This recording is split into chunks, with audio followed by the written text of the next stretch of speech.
Good morning, everybody, and welcome to yet another episode of Disruption Talks, where we invite top experts to discuss digital acceleration, winning strategies, and innovation. My name is Danny Guelfo. I'm a consulting director at NetGuru, and I will be your host for today. Today's Disruption Talk is a very special one because we have the privilege to host Bernhard Kowatsch, Head of Innovation Accelerator in the United Nations World Food Program. Bernhard, we love having you here. Welcome to Disruption Talks. I believe you might be muted, Bernhard. Thank you so much. It's a great pleasure to be here. And it's even better to be not muted. Absolutely. So, Bernhard, the topic today is extremely important. So I want to go straight into it, okay? Our societies in so-called developed countries put a lot of hope and faith in technology and the promise that it brings to solve issues such as the climate crisis, pollution, or hunger. Why and how do we need innovation and tech to help us tackle global issues like global hunger? Yeah, so the aspect, when you think about technology and innovation, a lot of societies, a lot of business environments have realized that just relying on the status quo cannot be the future. So we need to invest into new solutions. We need to search for technologies that will help us, make our lives better, make actually new solutions, solve real problems. And it's one of my firm beliefs that specifically also when you think about issues like global hunger or climate change, the same methods, the same methodologies, but also the same technologies can help us actually really make this next step change. And this is really the area also where I would say, when you talk about global hunger, sometimes people don't even know that the situation has gone a lot worse in the recent years, right? So I want us to talk a little bit about the broadest possible picture and then go down to specifics, okay? So what are the biggest problems around hunger in the world that you're working to tackle right now? So hunger, if you want, is a very solvable, but at the same time challenging to solve problem, because right now there's about 828 million hungry people on the world that are considered hungry. So these are people that don't have enough calories on a daily basis to live a healthy life. And the sad part of that is in the last 30 years, when you look longer term, the world, so that's everything. That's economic development, that's, startup founders, that's businesses, that's, technologies, all of that together, including international aid, has actually led to the improvement of the world situation. Now, what has happened in the last 7 years, unfortunately, that you see a rise of hunger again. And that rise of hunger again is essentially attributed to wars and conflicts. So as you think about the Ukraine war, but also you see a conflict in Sudan, in Yemen, Afghanistan, there's things where conflict is one of the drivers. The second driver is climate change. And this is something where, maybe if it's in Western Europe, it's a little warmer or a little colder, or the rainy period, there's lots of rain or there's not a lot of rain. I mean, people will realize that if your livelihood depends on you providing your own food and you don't have rain, you will feel the impact of that, right? And the third aspect is most recently then rising food inflation, so rising food prices. Again, so this is for sure something that a lot of people will have recognized on their own themselves. If you already are struggling to make ends meet, and you don't know at the end of the month where your next meal is coming from, that's when rising food prices again are hitting you the most. Absolutely. You talked a little bit about the areas that are impacted by war nowadays, but if we look at the overall situation worldwide, what countries or geographical areas need the most focus right now, in your perspective? So this is really where, I mean, we need to differentiate between, in technical terms, it's called chronic hunger. So this is like where hunger is there for sometimes generations. Like people are either just too poor, or you're a smallholder farmer, and like your farmland is very small. Versus acute hunger, so people who are right now suffering from hunger because there's an external shock or an effect that's happening.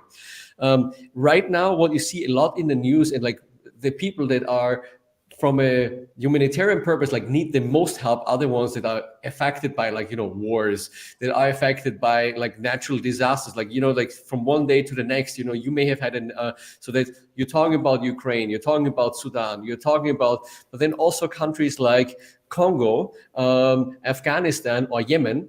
And like for these are times, these are situations when they may not make the headlines, right? People know that people are still suffering in Afghanistan, but like it's, you may not know that there's 20 million people that actually need food assistance because they don't actually have regular food otherwise.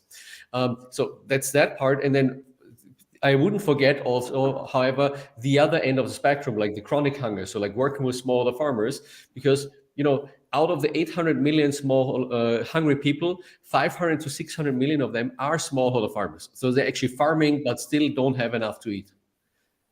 That's an absolutely brutal number when you think about it. People that actually are put in the work, they actually have a livelihood connected specifically to this, and are still not able to actually make ends meet, right? So if you think about the biggest challenges to introduce innovation in these regions that might need it the most, what comes to mind?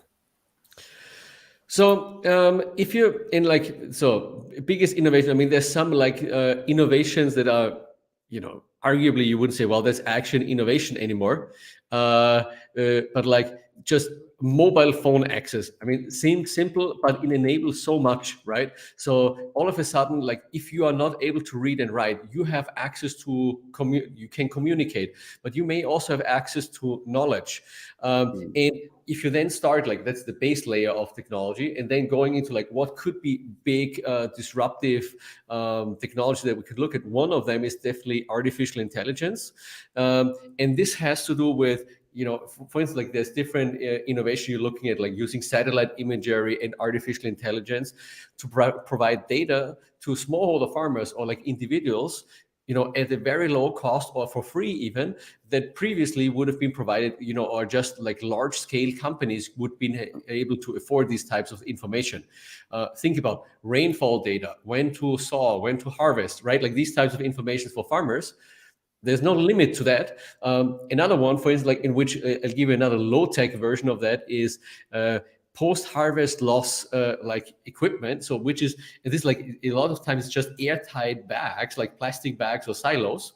And then you get into a lot of other solutions like, agri-tech, food tech, but the biggest lever is, I would say, digital technologies. It could be apps, marketplaces, like all of this, which enables the next step change.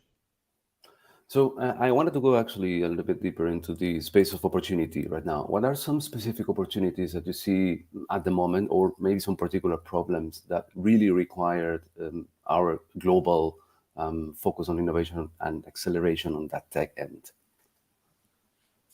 So I would say, like, why don't we, and I mean, we're running as well, Food Problem Innovation Accelerator. We typically run also our accelerator programs on thematic focus areas. So most recently, we've been running, for instance, one on humanitarian innovation acceleration. So like, how can we best provide food, but also other services like shelter, water to people who are in dire need in these kind of like disaster settings or in war zones and so on and so forth.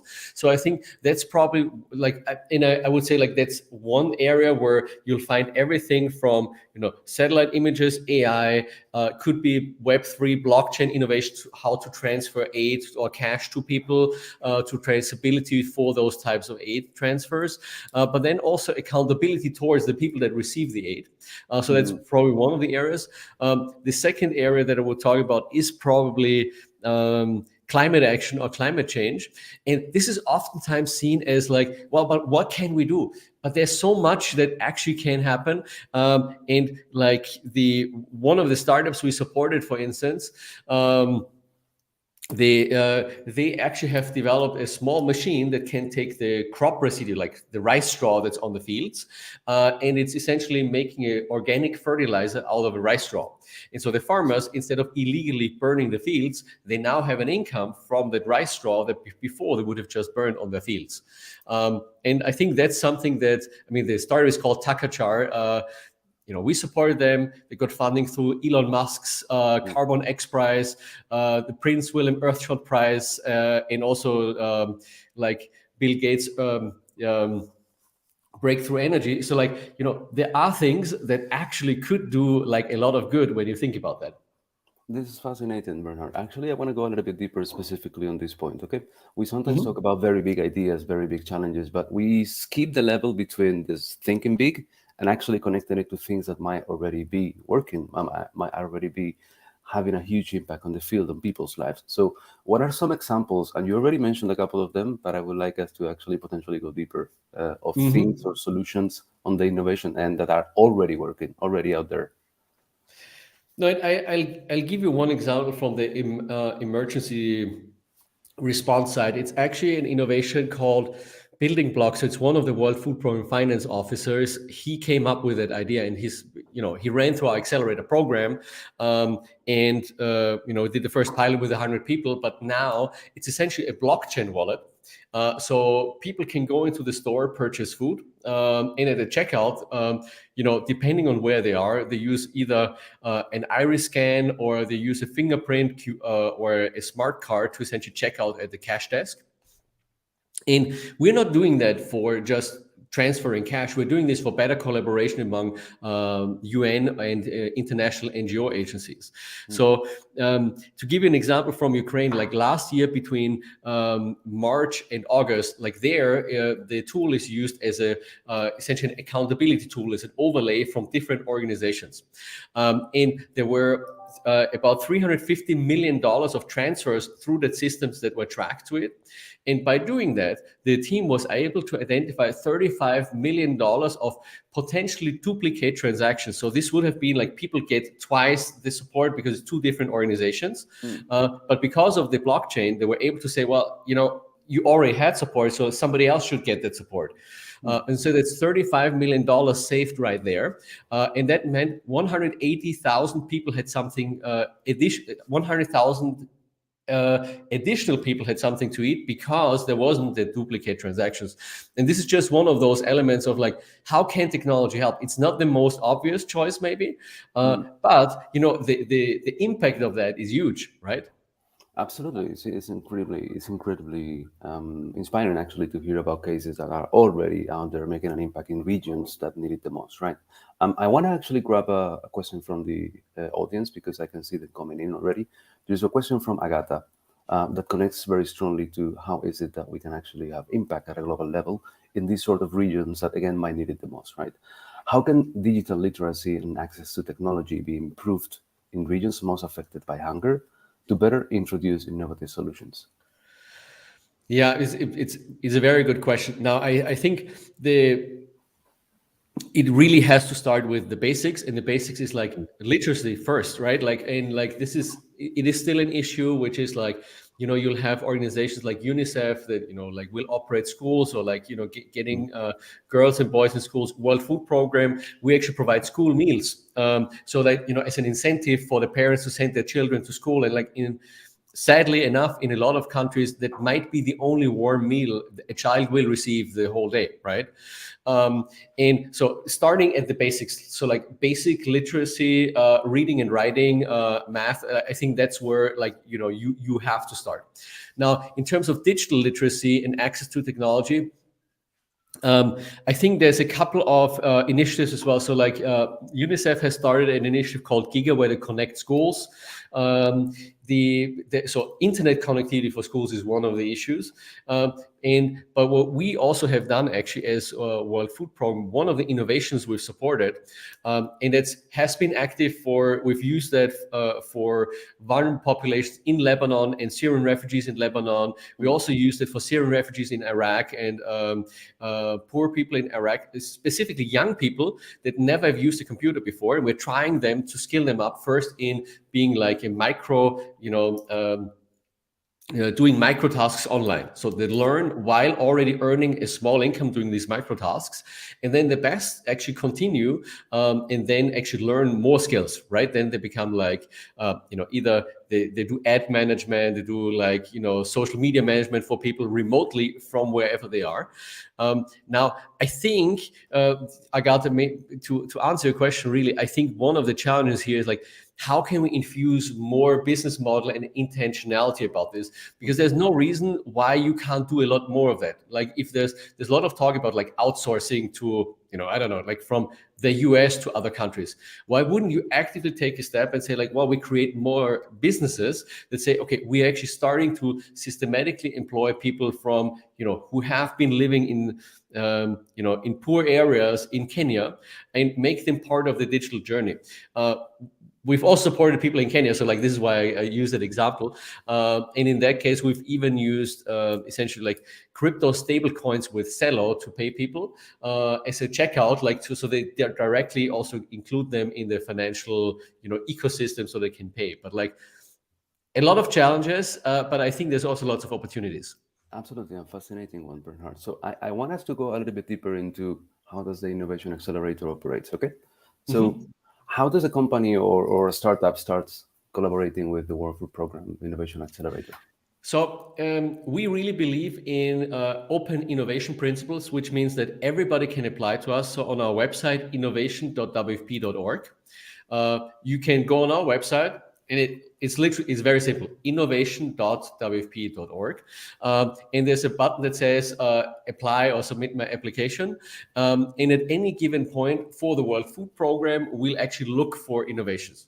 So typically we're looking for solutions where we already know what the problem is. So like we're looking into priority problems where we work with our headquarters division in Rome from the World Food Program, like experts globally, but also our field offices, like in different countries, and say like, what would really move the needle? What could make a step change? So like we'll do these kind of content-based challenges, and then people can apply. Then our sourcing team here, they also actually reach out directly to startups and nonprofit innovations.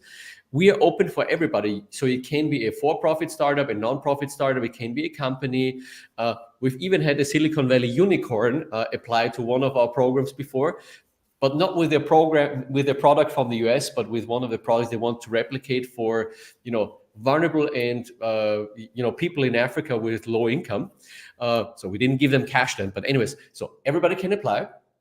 Second step is then what we call Innovation Bootcamp, which is typically a 1-week training program. Now either happens virtually or in person. At the end of it, we do a pitch event. Pitch event is in front of investors, government donors, foundations, but also high net worth individuals. And this is for the teams to pitch their idea to get more support. And at the end of that Innovation Bootcamp, we then provide, your teams can be invited to the Sprint program. Sprint program is, we provide up to $100,000 of grant funding, so equity-free funding, hands-on support through our team and other networks or mentors or partners or companies.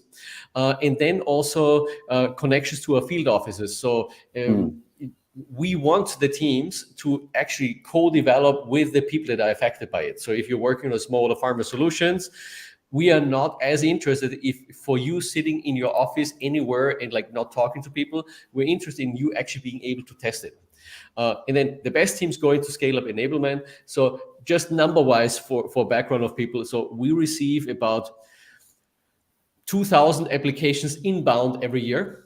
And then we select the 30 best to go into boot camps, and then about half of them go into sprint, and then the best again go into scale up enablement.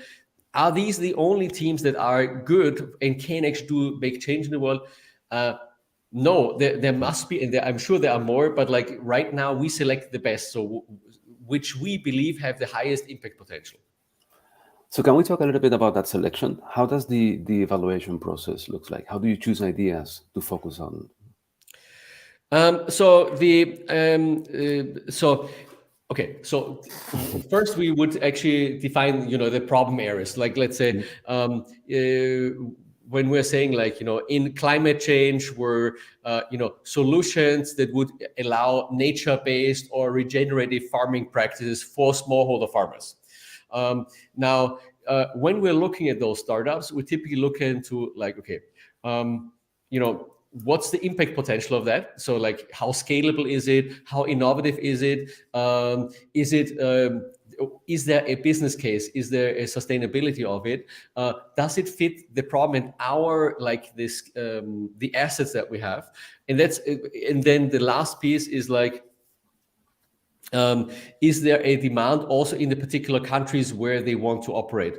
And this is sometimes this is additional challenge in the area that we work in, where you might have a solution that works in, let's say, in Bulgaria, but you have no interest in implementing your solution in Jordan. But we need it in Jordan, and like so, like in a sense, like you might have a perfect solution, and you say, well, maybe in 5 years, but like we need it in Jordan right now, right?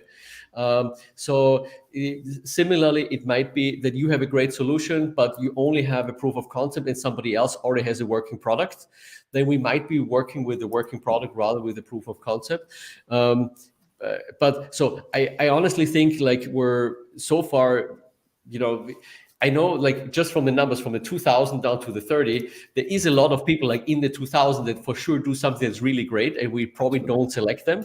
But I'm hopeful also either that by us getting more support or by others replicating what we're doing, or commercial investors, investing more money into this, that we'll see more impact going forward. So Bernhard, actually, as there is this super strong selection process that filters out a lot of organizations that might actually be super positively impactful for the world, but you need to focus on something, right? If you think actually about what are the potential common factors of all of these innovators that have the biggest chances to get into the program, what would they be? I mean, having an ingenious and a unique idea that is really transformative is, of course, one that's great.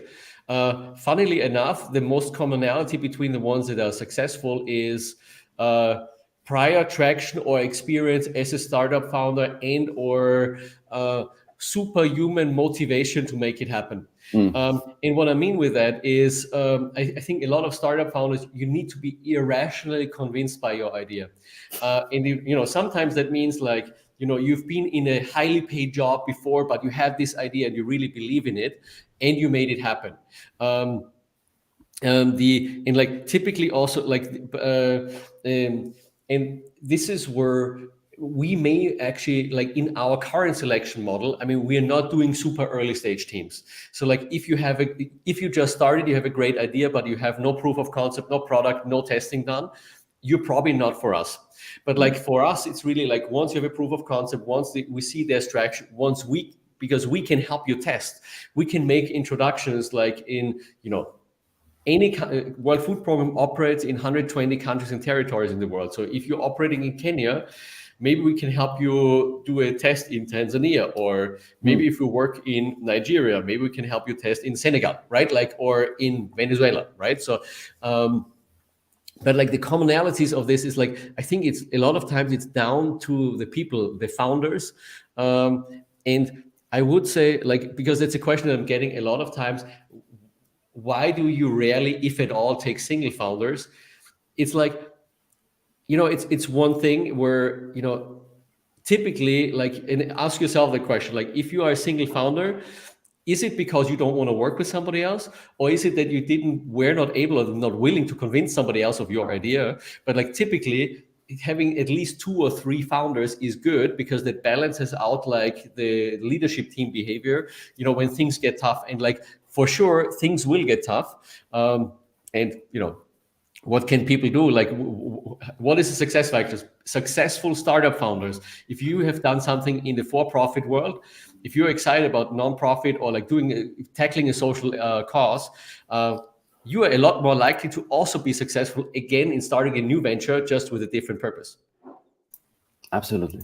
So let me go actually a little bit into this. What would you tell to a founder that is thinking of potentially applying to the World Food Program Innovation Accelerator right now, and it might be having doubts about the viability of their idea, about the team that they have built up?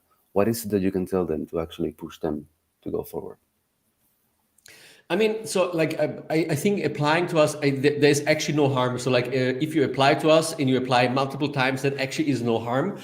So we sometimes have this where like teams apply early stage, and then like a year later when they're further advanced, we actually admit them into the program, right? That's totally possible.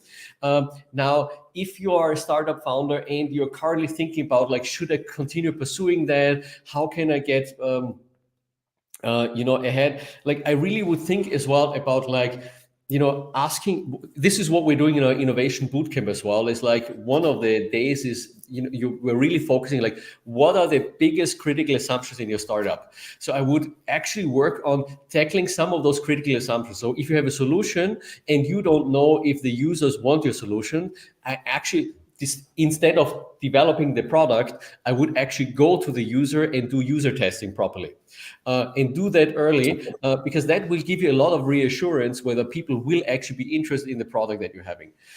Second thing is typically about the business model, which is how could this ever work? And there you'll have to think about like, okay, is this a for-profit venture? Is this a non-profit venture? Who is ever going to pay for it?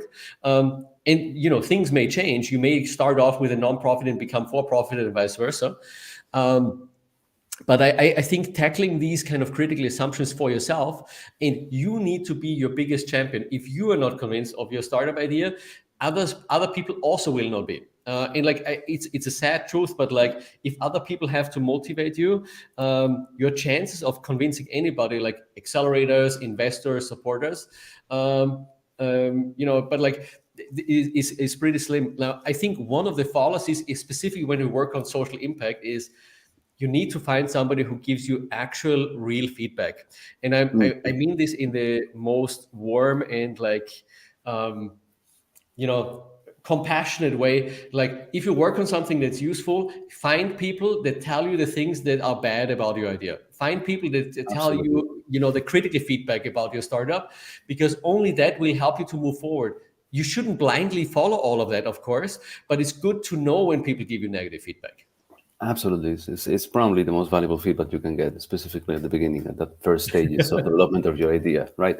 Bernhard, there is a question from the public, from Lina, that I wanted to raise in here. It is one that connects with the challenges that populations in regions that might have limited internet access might find when it comes to actually utilizing digital tools, right? So Lina asks, how can these digital tools or technologies work well in internet limited areas that need, for instance, food distribution? Yeah, no, so I would even make it more challenging, where it's like, so there's internet limited, but then there's also, what about people who are essentially too poor to have a regular data plan, and therefore you need to work with that. So it's a case that we're having oftentimes. So you will need to think about the essentially your go-to market or the distribution plan of your tools.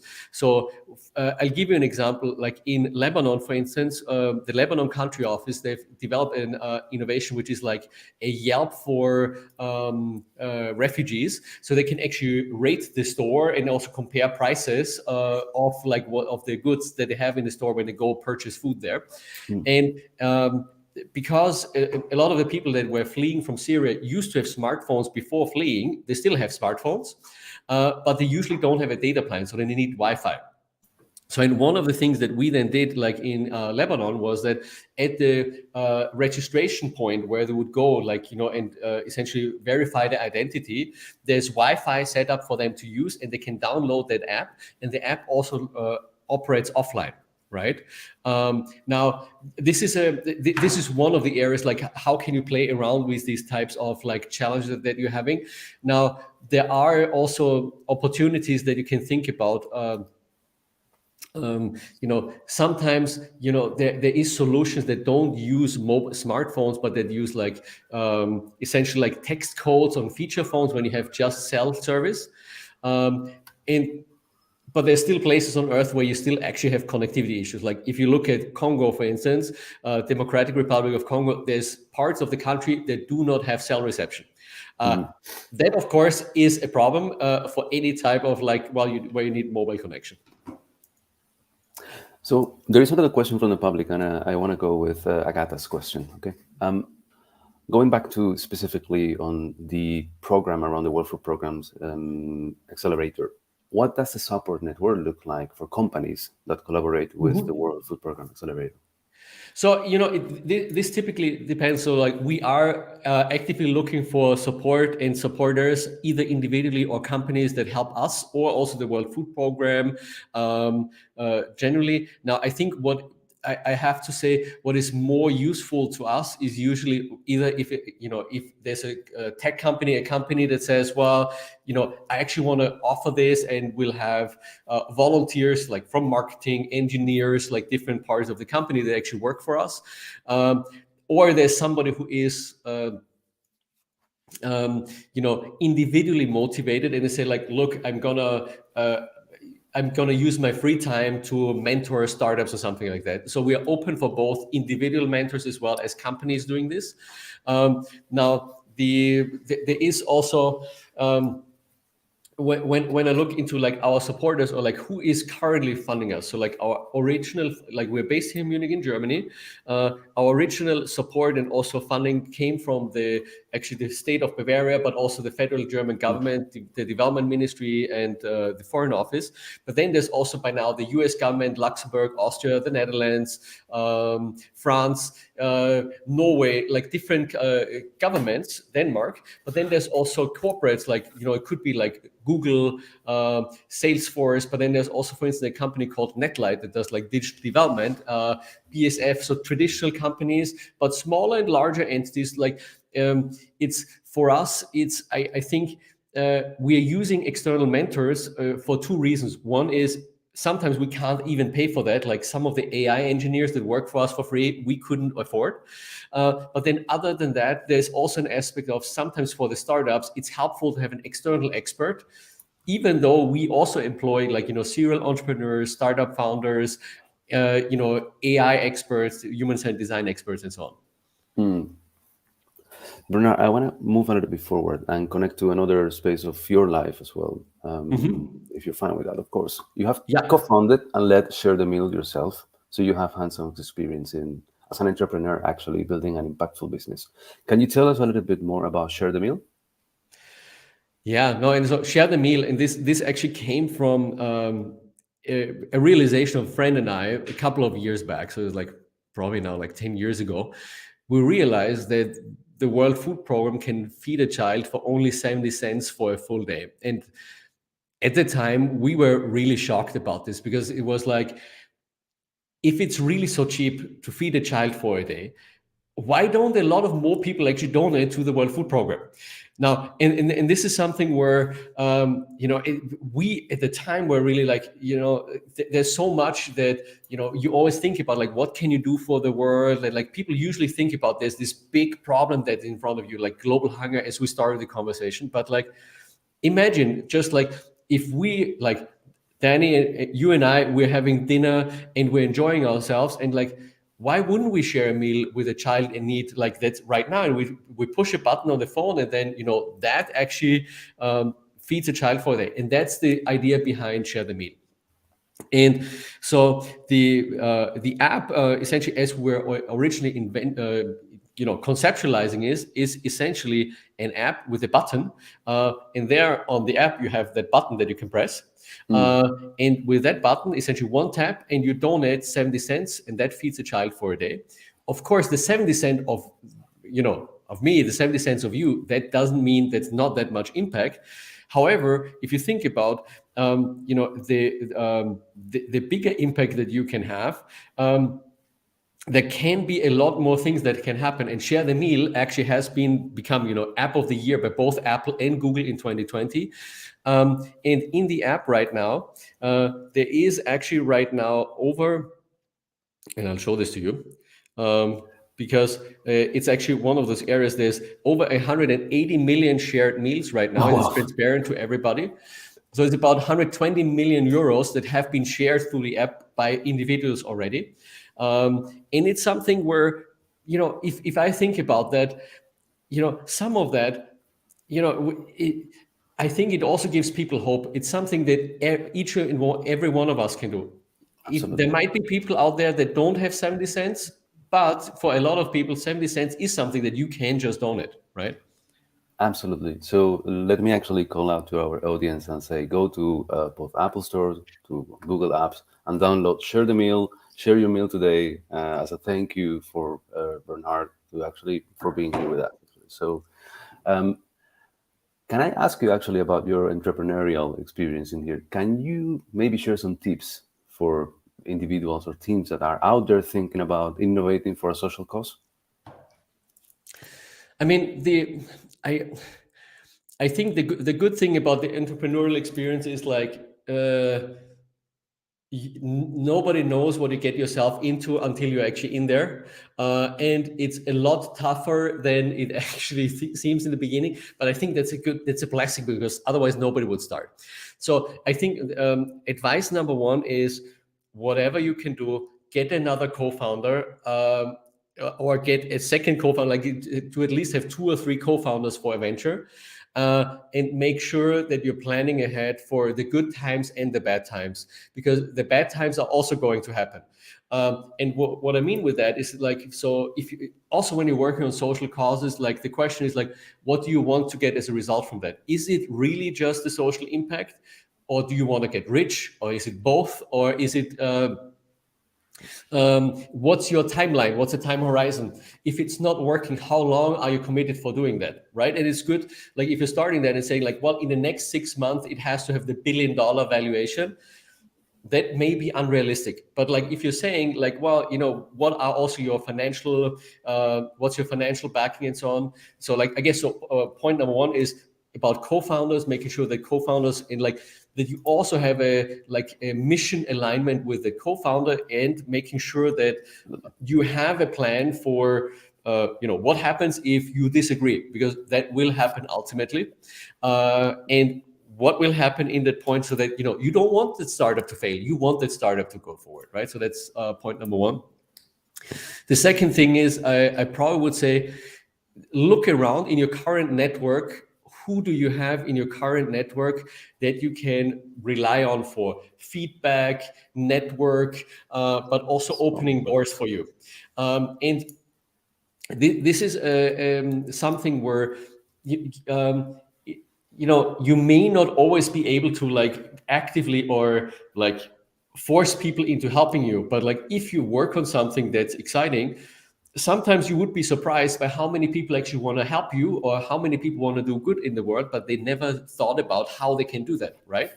And it's like, there's companies, maybe there's things that you usually would have to pay for something, but because you're working on a startup, or it's a social impact startup, they give it to you for free, right? Or it starts with like cloud credits, or stuff like that, where like you lower your costs for developing your startups and stuff like that.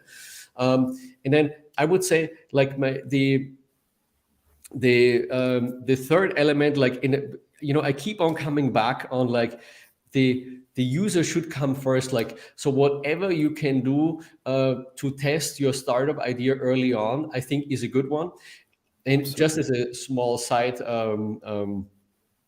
is a fun factor. Like, one of the first things that Sebastian, my co-founder for Share the Meal, and I did for Share the Meal was, we went into coffee house in Berlin, and like we asked people, so like, would you donate 70 cents to feed a child for a day? And we realized that people were, almost everybody would essentially tell us, yeah, sure, yes, of course. And even if we asked them, give us the money now, they would do that. And we soon realized that maybe that was a flawed experiment, because if I'm standing in front of you and asking you, that's a different thing than you opening something on your phone and actually having to do that. Anyways, so real user testing is important, and get to that as soon as you can. Couldn't agree more. I want to connect actually one question from the audience with a question that I wanted to ask you myself. The question is from Agata. Can you share a few key challenges you faced during the early stages of developing Share the Meal and how you overcame them? And I want to connect it with a question that I really wanted to ask. If you have the possibility to time travel a little bit, picture this, and you go and meet yourself right before you founded Share the Meal, what tips would you give to yourself? Wow. I mean, in the very early stages, like I think one of the challenges, like which actually led to me then starting the World Food Program Innovation Accelerator, there were just not that many accelerators or support infrastructures for social entrepreneurs out there. And we were really like at the time when so Sebastian and I were starting Share the Meal, we first started working, after midnight and on weekends on Share the Meal. And so I think the first challenge, but like there was also the solution, like we actually then quit our jobs, which was one of the things where if you want to do a startup, you can't do like you can start on weekends and after midnight, but at a certain point, like you will have to focus on it. And I think this is what I would have changed. Is like probably like doing that earlier would have speeded up our progress a lot more. Like like I think in the grand scheme of things, believing in that. The second thing, some of the other challenges, like we actually did a lot of fundraise because we had no cash. I mean, we used our own private money to fund Share the Meal and what we couldn't get for free from a lot of supporters, and thankfully a lot of people actually were willing to develop our first like app version for free, helping us with marketing, like different things that were actually happening. At some point we were like 20 people and nobody earned any money, not Sebastian, myself, and like none of the volunteers, all working full-time on Share the Meal, which also showed you like how you can inspire and like actually motivate people to do that. Now I think the key challenge to another one was really to believe in you and not to be and kind of like really single-mindedly work towards like launch. Like if I could choose, probably I would launch a bit earlier. Now when I think back, like the launch, it was still bad. We were in the top 10 apps, were number 2 or number 3 downloaded app in the App Store in Germany or something like that. So like the launch and like all of that went like really, really well. However, is like probably like front loading this a bit more, like probably would have been the choice to do.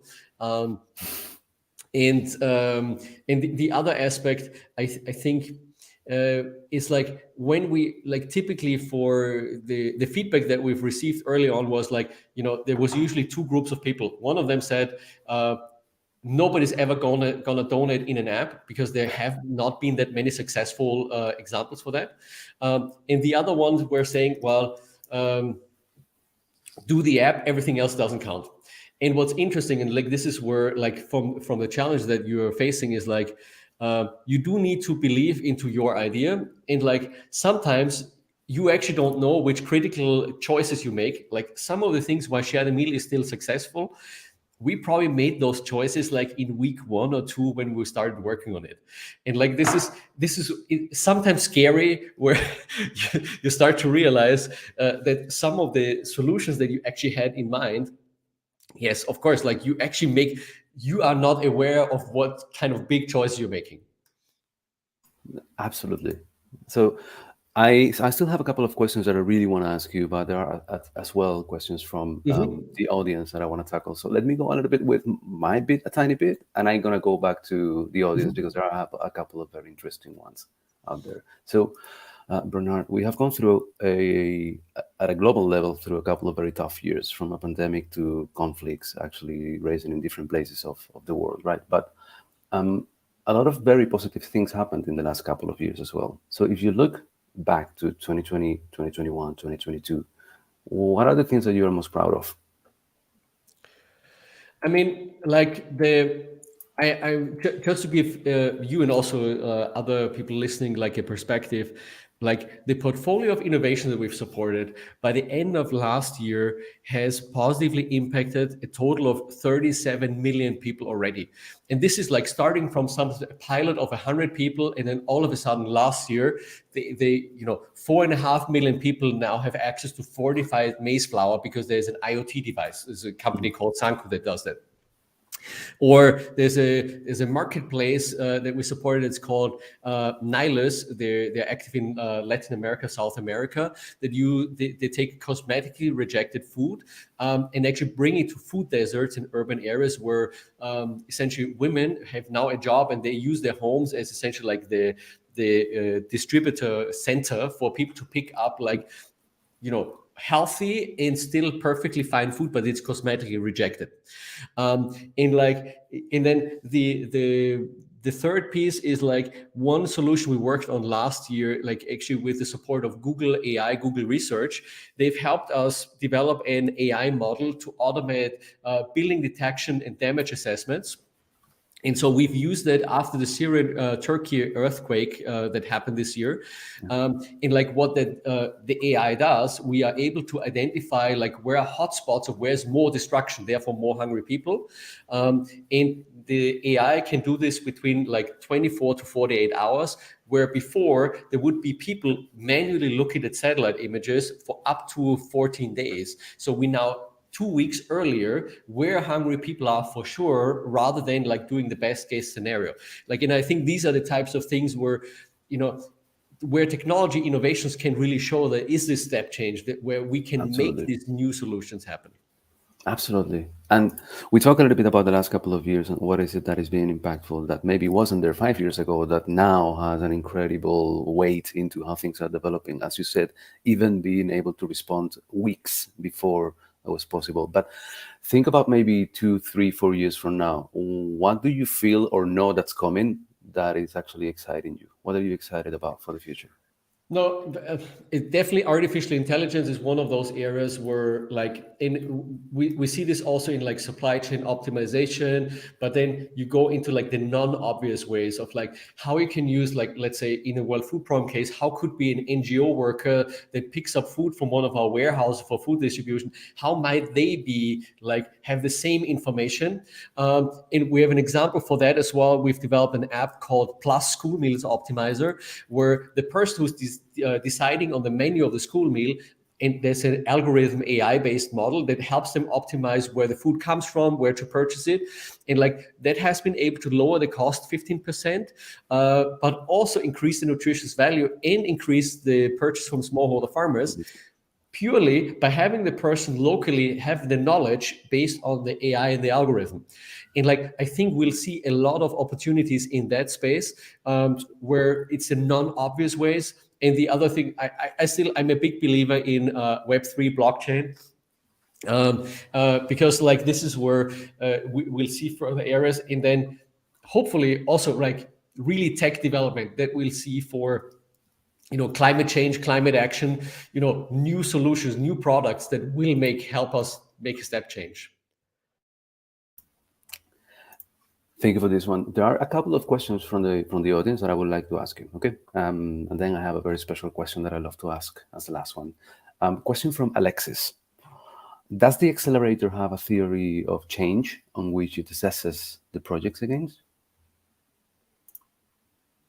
Yes. So our in a for-profit accelerator, all you care about is like whether the valuations of the startups go up. For us, the theory of change says, how can we improve people's lives? So and it's challenging to measure that. So if anybody has a good idea, by the way, do let me know. I mean, we're talking to everybody. We're seeking for more advice, but like it's challenging. Typically, we're looking at a proxy for impact, right? And a proxy for impact is like how many people are reached, how many people's lives have been improved, like how many people have access to nutritious foods, have how many people receive cash transfers and we like have efficiency gains for them. Like that's kind of one of the indicators. The second indicator for us is about the grant funding that they receive as a proxy again for success. So like if a startup receives $5 million of grants from a government or like a donor or a high net worth individual, that is a proxy for us for success of that startup. I know as well as a lot of you will do, like that's not exactly like how much impact they have had, but like our North Star, our theory of change is about improving people's lives. Thank you, Bernhard. One more question from the public, and I'll go to the last question and one last thing that I wanted to actually ask you about. The question is from Emma. Is the WFP supporting or collaborating with blockchain crop insurance companies in Kenya and supporting smallholder farmers to access finances and use satellite data to predict and mitigate changing weather patterns due to climate change? So the answer is yes, and I'm not sure. So the answer is yes, in terms of we're supporting a blockchain-based insurance startup. I'm actually not sure whether they're active in Kenya right now. It's always an opportunity. So. Maybe so. They started with called Etherisk. We're working with smallholder farmers insurance in Kenya as well, but I'm not sure if that's necessarily blockchain based.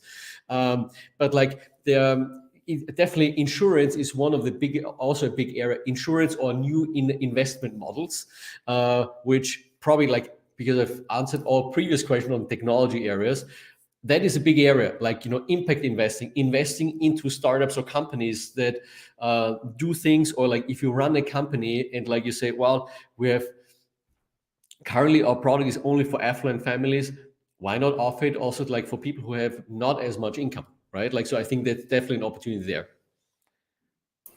Absolutely. Thank you to our audience for the questions, and thank you, Bernhard, for being so open to actually answer very directly everything. I have one last question that we love to ask our guests, but I still ask you one more thing afterwards.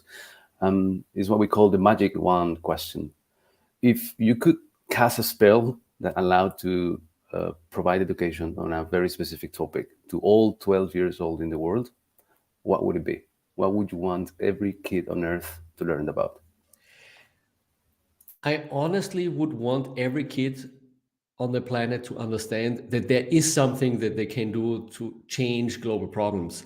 And whether it's starting small or whether it's dreaming big, I think the one aspect that I find most jarring is when people are, in a mode of, like frozenness, or like they cannot actually do anything because they feel overwhelmed by the situation.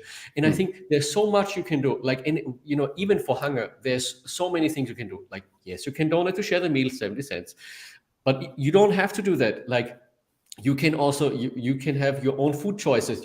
Maybe you want to buy more organic products, or you may want to buy less meat products, or maybe you want to buy less food so you throw away less food, or like there's lots of actions you can do. If you're running a company, you can volunteer, you can support startups, you can actually have a group in your company that talks about like what's your ESG standards. Maybe you have a social impact group, maybe you go volunteering on a weekend. Like, there's a ton of things you can do. So like my magic one would be, you can change things, and like that people believe that they can do that. Absolutely. Beautiful, Bernhard. One last thing from my side, and it's connected to a question that showed up from the public before that I didn't ask, but I wanna actually still raise it in here. I'll do it myself. How can individuals, organizations, companies, NGOs support best the World Food Program Innovation Accelerator? What would be your last ask before we finish for today? So for everybody listening to this, if you get inspiration to take action, like this is amazing for me. Like, and like this is, I think as much as I could ask for. If you want to do more, like, I would also say like start with one thing that you want to change, right? Like if it's like you want to change. Share the meal, you can donate 170 cents. You can actually do challenges as a company, like, or like, say your company or says like you do like Team Net Guru or something, like we are now gathering like meals for Ukraine or something like that. Like you can do that. But it's also possible, for us as Accelerator, if you want to volunteer, directly or as a company, or say, hey, we want to actually build a product. I mean, there's also great organizations like Tech to the Rescue that I know you're part of, that actually, where you can volunteer for like this. I think that's something that definitely is a great thing to do. Now, and for us, the sky is the limit. Like, you can also support our work with donation money and also like with in-kind services. Like, that's totally fine. And last thing, think about, the non-obvious things. Like, what can you do in your core work, in your business? What in your business can you do? Like, maybe you're working on insurance solutions, maybe you're working on products, maybe you're purchasing products somewhere. Can you actually purchase, some of the people that you employ from, or the product standards? Like, and I think this is just keeping an open mind about this, where I think there's a lot of things that can be done. And it probably won't happen from overnight, but, maybe making one change at a time, we can get to a better future. Absolutely. Absolutely. Thank you very much, Bernhard. And with this, I want to thank you for the time that you have spent with us, and all the energy that you have put into this conversation. I want to thank our audience for the participation.